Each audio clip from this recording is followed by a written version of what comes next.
Shalom, Bapak Ibu dan Saudara-saudara yang dikasihi Tuhan dimanapun kita berada. Mengawali setiap aktivitas dan pekerjaan kita, marilah kita mempersiapkan hati dan pikiran kita untuk mendengarkan firman Tuhan yang menjadi dasar kehidupan kita. Kita berdoa. Kasih karunia dan damai sejahtera dari Allah Bapa kita dan dari anaknya Tuhan Yesus Kristus menyertai kamu sekalian. Amin. Bapak, Ibu, dan Saudara-saudara yang dikasihi Tuhan, firman Tuhan yang menyapa kita tertulis dalam kitab Kejadian pasal 35 ayat 3, demikianlah dikatakan. Marilah kita bersiap dan pergi ke Betel. Aku akan membuat mezbah di situ bagi Allah, yang telah menjawab aku pada masa kesesakanku, dan yang telah menyertai aku di jalan yang kutempuh. Demikian firman Tuhan.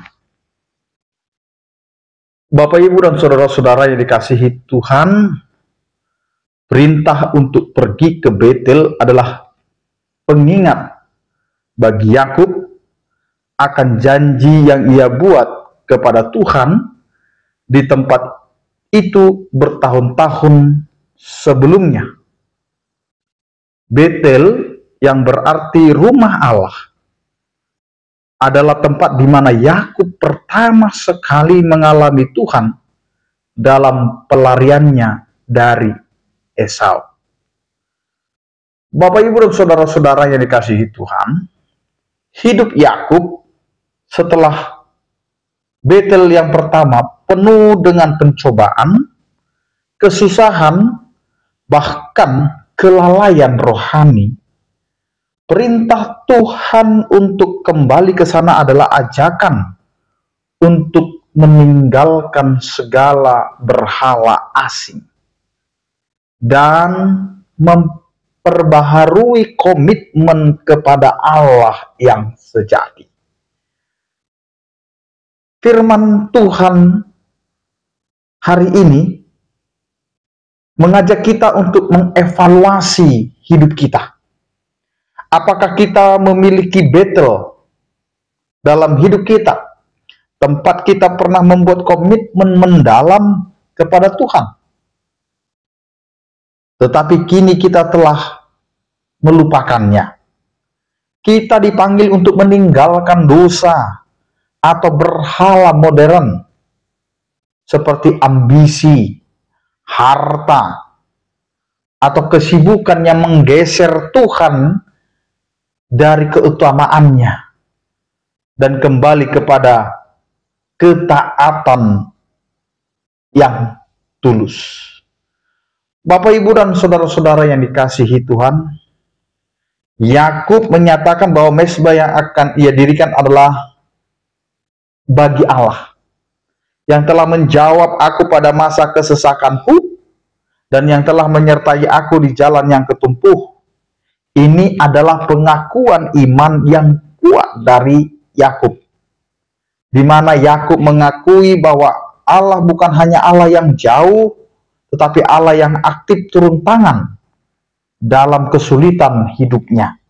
Ia mengingat saat-saat ia berada dalam bahaya, dan Allah telah merespon doanya dan menyelamatkannya. Bapak, Ibu, dan Saudara-saudara yang dikasihi Tuhan, Allah menyertai, menunjukkan bahwa Allah hadir dalam setiap langkah perjalanan Yakub. Bukan hanya saat-saat sukacita, tetapi juga saat-saat kegagalan, kebingungan, dan di dalam menghadapi sebuah penderitaan. Karenanya Bapak, Ibu, dan Saudara-saudara yang dikasihi Tuhan, firman Tuhan ini mendorong kita untuk mengingat kembali kebaikan dan kesetiaan Tuhan dalam hidup kita. Menyatakan kembali iman kita pada saat ini, sambil melihat ke belakang pada penyertaannya, akan memperkuat keyakinan kita untuk menghadapi masa depan.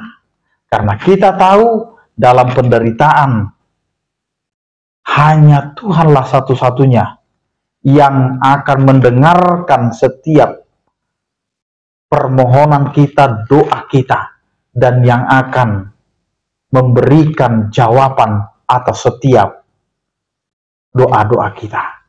Karenanya, mari kita kembali kepada Tuhan dan merespon kembali dengan mempersiapkan hidup kita, membersihkan diri kita untuk bisa datang kepada Tuhan. Amin, kita berdoa.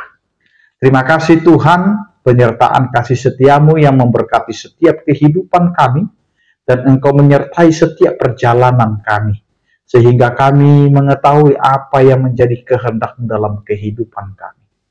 Ya Tuhan, jangan biarkan kami mengandalkan pikiran kami, kemauan kami, tapi hanya Engkaulah Tuhan andalan kami, yang selalu mengarahkan setiap kehidupan kami. Sertai kami dan sertai setiap orang percaya. Yang sakit Kau berikan kesembuhan, yang berduka Kau berikan penghiburan, yang bergumul Kau berikan penyertaan kasih setiamu. Anugerah Tuhan kita Yesus Kristus, kasih setia daripada Allah Bapa dan persekutuan Roh Kudus itulah yang menyertai kamu sekalian. Amin. Selamat beraktivitas, tetap menjaga kesehatan. Salam sehat dari kami, Tuhan Yesus memberkati. Horas.